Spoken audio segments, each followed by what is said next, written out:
मैहर जिले में प्रशासनिक व्यवस्था को और अधिक मजबूत, आधुनिक और प्रभावी बनाने की दिशा में एक महत्वपूर्ण कदम उठाया गया है, जहां सोमवार को मैहर कलेक्टर विदिशा मुखर्जी और पुलिस अधीक्षक अवधेश प्रताप सिंह ने जिले के निर्माणाधीन नए कंट्रोल रूम का विस्तृत निरीक्षण किया। वहीं इसी दौरान क्या आपको बोरवेल करवाना है लेकिन लोकल और सस्ते पाइप्स लगाकर हो गए हैं परेशान? तो अब आपके शहर में आया है न्यूट्रॉन 40 kg बोरवेल पाइप। दमदार क्वालिटी के साथ 10 साल की गारंटी, ज्यादा मजबूती और लंबी उम्र का वादा। तो अगली बार बोरवेल करवाएं, केसिंग पाइप सिर्फ न्यूट्रॉन 40 kg ही लगवाएं।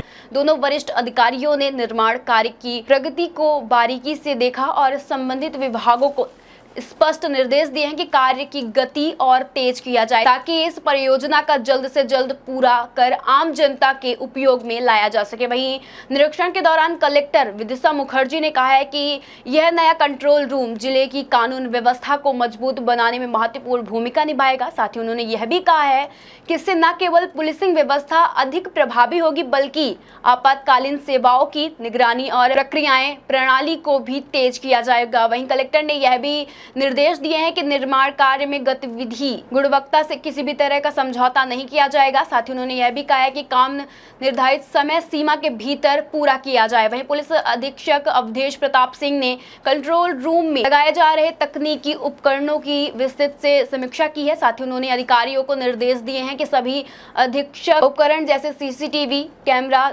Digital monitoring system, communication network और इमरजेंसी सिस्टम समय पर पूरी तरह से लगाया जाए। साथ ही उन्होंने यह भी कहा है कि इन कंट्रोल रूम को इस तरह विकसित किया जा रहा है कि यह पूरी तरह आधुनिक तरीके से लॉन्च हो सके। साथ ही उन्होंने यह भी कहा है कि स्थिति में त्वरित कार्रवाई सुनिश्चित की जाए। साथ ही एसपी ने यह भी स्पष्ट किया है कि कंट्रोल रूम संचालक के लिए प्रशिक्षण स्टाफ तैनाती समय पर पूरी किया जाए, ताकि संचालन में किसी भी तरह की बाधा न आए। उन्होंने कहा है कि यह प्रणाली पुलिस विभाग के कामकाज को अधिक तेज, पारदर्शी और प्रभावी बनाएगा। वहीं निरीक्षण के दौरान मौके पर कई वरिष्ठ प्रशासनिक और पुलिस अधिकारी भी मौजूद रहे। इनमें एसडीएम दिव्या पटेल, एसपी महेंद्र सिंह, तहसीलदार जितेंद्र पटेल, थाना प्रभारी अनिमेश द्विवेदी और सूबेदार कृष्णा मिश्रा शामिल है। वहीं सभी अधिकारियों ने संयुक्त रूप से निर्माण स्थल का निरीक्षण किया है और कार्य की प्रगति को लेकर आवश्यक सुझाव दिए हैं। वहीं प्रशासनिक अधिकारियों का मानना है कि यह नया कंट्रोल रूम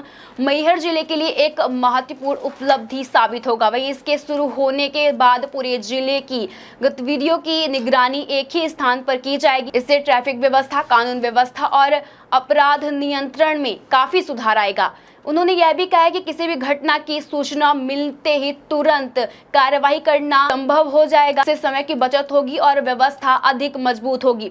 साथ ही इसके अलावा आपदा प्रबंधन के क्षेत्र में भी यह कंट्रोल रूम अत्यंत उपयोगी साबित होगा। दुर्घटना, आगजनी, प्राकृतिक आपदा या किसी भी आपदा स्थिति में तुरंत सूचना प्राप्त कर राहत और बचाव कार्य तेजी से शुरू किया जाएगा। वहीं इससे न केवल प्रशासन की क्षमता बढ़ेगी, बल्कि आम नागरिकों को भी त्वरित सहायता मिल सकेगी। वहीं कलेक्टर विदिशा मुखर्जी ने कहा है कि यह परियोजना जिले के आधुनिक प्रशासनिक प्रणाली को और तेजी से चलाने के लिए एक बड़ा कदम माना जा रहा है। साथ ही उन्होंने विश्वास जताया है कि कंट्रोल रूम के शुरू होने के बाद जिले की निगरानी प्रणाली पहले से काफी अधिक मजबूत होगी और प्रभावी हो जाएगी। वहीं पुलिस अधिकारी अवधेश प्रताप सिंह ने भी कहा है कि कंट्रोल रूम पुलिस विभाग के लिए एक गेम चेंजर साबित होगा। इससे अपराधियों पर नजर रखना आसान होगा और त्वरित कार्रवाई की क्षमता में भी वृद्धि होगी। साथ ही उन्होंने यह भी कहा है कि यह व्यवस्था जिले की सुरक्षा को नई ऊंचाई पर ले जाएगी। वहीं कुल मिलाकर मैहर जिले का यह नया कंट्रोल रूम प्रशासन और पुलिस व्यवस्था को आधुनिक तकनीक से जोड़ने की दिशा में एक ऐतिहासिक कदम माना जा रहा है। इसके शुरू होने से न केवल कानून व्यवस्था मजबूत होगा, बल्कि